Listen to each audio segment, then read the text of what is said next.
Good evening, everybody. Shalom Aleichem. Good Erev Shabbos, and thank you so much for joining us. This Shabbos, we are going to be reading Parshas Shalach. And I think that we would all agree that all things considered, Parshas Shalach is not a very happy, cheerful story. It is a story which basically completely changes the entire trajectory of the plans of the Jewish people to pretty much go straight from Mitzrayim, more or less directly into the land of Israel, and they get redirected, obviously, and what was supposed to be a matter of weeks turns into a little less than 40 years. The truth of the matter is that the trouble, as it were, started already last week, midway through Parshas Ba'aloscha. There is difficulty, there are complaints, and the challenges that we read about in Sefer Bamidbar pretty much continue through the end of the Sefer. So we could probably agree that, save for the first 2.5 parashiyos, Sefer Bamidbar is depressing. Many stories of disappointment, of failure, perhaps even on a certain level, what we would describe as dysfunction, and certainly a lot of setbacks.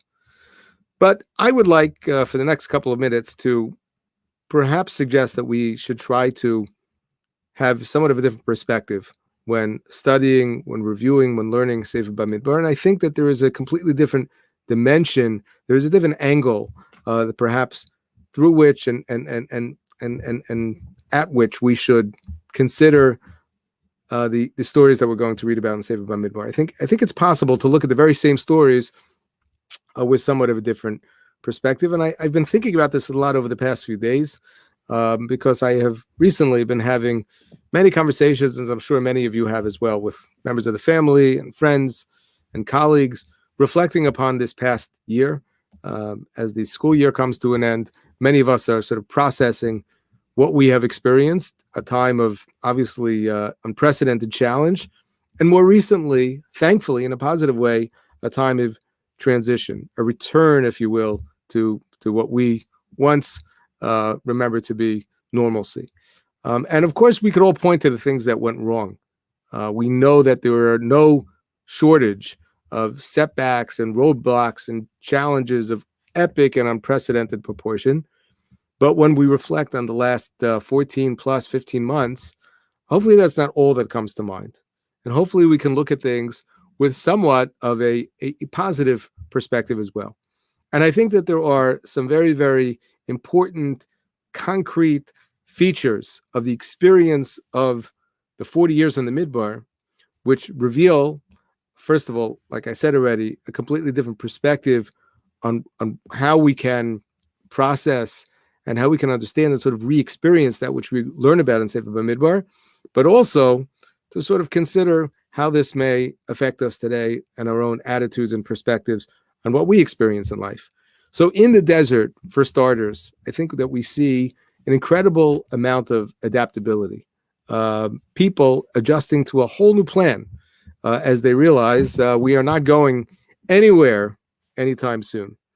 And you see the ability of people, not necessarily always thrilled about it, but basically to roll with the punches, to react and to respond to issues as they arise, both good and bad. It's interesting. There are, of course, Shalosh Regalim, 3 festivals that we celebrate. The festival of Pesach is called Zman Cherusenu because we celebrate our freedom, our Cherus. Shavuos is Zman Matan Torasenu because we celebrate our receiving of the Torah at Har Sinai. Sukkot is called Zman Simchasenu. It is a time in which we are happy. And it's not really clear what exactly we're happy about. We know that the Torah tells us that we sit in Sukkos L'man Yedu Dorasechem Ki Basukos Hashavti as Bnei Yisrael B'Hotzio Osam Me'eretz Mitzrayim. That when we were in the Midbar, we dwelled in Sukkos. According to one opinion, that means Sukkos Mamish. According to the other opinion, this is reference to Anani HaKavod. But either way, Chazal tell us, we were able, and we tried to sort of recreate this. We were able to find simcha, to find joy, to find contentment in a situation that was difficult, it was challenging, and there were, like I said, numerous problems that came up. There were threats from all sides, from within and from without. But yet, when we reflect back on this experience, back on this period of our history, we are able to do so through a perspective of simcha. Sukkot is, after all, Zman Simcha Seinu. Additionally, we see that in the Midbar, in the desert, there were challenges that had become transformed into opportunities for spiritual growth.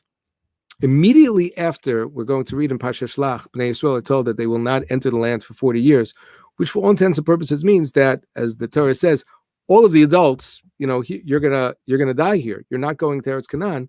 The very next pasuk, take a look immediately. Daber el Bnei Yisrael ki savou el Eretz moshvosechem asher ani nosein lachem. Immediately, what the Torah does is say, okay, now let's talk about some of the mitzvos that you will do when you, or more specifically your children, your descendants, enter the land of Israel.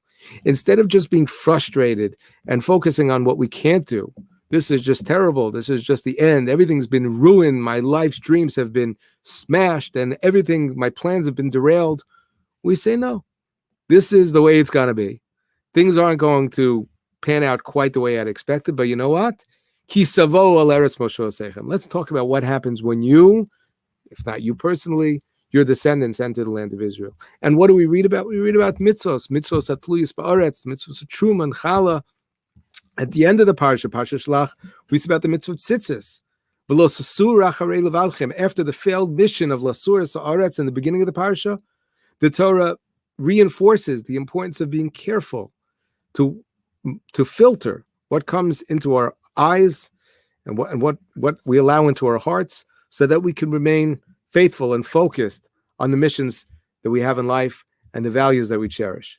Next week, we're going to learn about the rebellion of Korach, who, of course, challenges the institution of leadership and kahuna. And immediately afterwards, the Torah is going to talk about some of the laws of kahuna and Shevet Levi and Pidyon Haben. In other words, we take challenges, and rather than just dwell on all that's bad and terrible, they become transformed into opportunities of positivity. B'no Slavchad, facing a very difficult situation, a challenge in their own life, they appeal to Moshe Rabbeinu for some consideration, some opportunity to have a stake in the land. And the Torah introduces the entire parsha, which has the whole Seder Nachlos, the order of inheritance. And I would say, finally, in the desert, in the Midbar, we see incredible signs of resilience, the strength of individuals and the strength of a people as a whole to weather some very, very difficult storms and to manage to stay focused on a mission, on a dream, and not to become completely deflated and beaten. There's an idea that, for those who've listened to me from time to time, I'm sure have heard from me in the past, because it's one of my favorite thoughts. But there's a medrash in the beginning of Sefer Bereshis, which tells us that before the creation of this world, HaKadosh Baruch Hu created other worlds. Borei olamos umachrivan. He created worlds and they were destroyed. And some of these worlds were even better than the world in which we live right now. So Rav Soloveitchik asked, why is it that the Medrash tells us this? What, more importantly, why did HaKadosh Baruch Hu do this? What is the purpose of creating worlds to destroy them, only to create worlds that in some ways are less perfect than the worlds that preceded them? And Rav Soloveitchik explained a very, very powerful idea. And that is that HaKadosh Baruch Hu wants to model for us. He wants to enable us to emulate him, which of course the Torah tells us to do through the mitzvah of a halachta b'drachav. And we have to recognize that there are times that we live in a place, we live at a time, we live in a world in which we can look back and say, things were once better than this. I remember when, back in the old days. But HaKadosh Baruch Hu doesn't lament the world in which we live in at the moment. HaKadosh Baruch Hu instructs us and reinforces constantly that instruction to be focused on where we are right now. It's true. We could say, yeah, but it used to be better. There used to be other worlds and they were so much greater.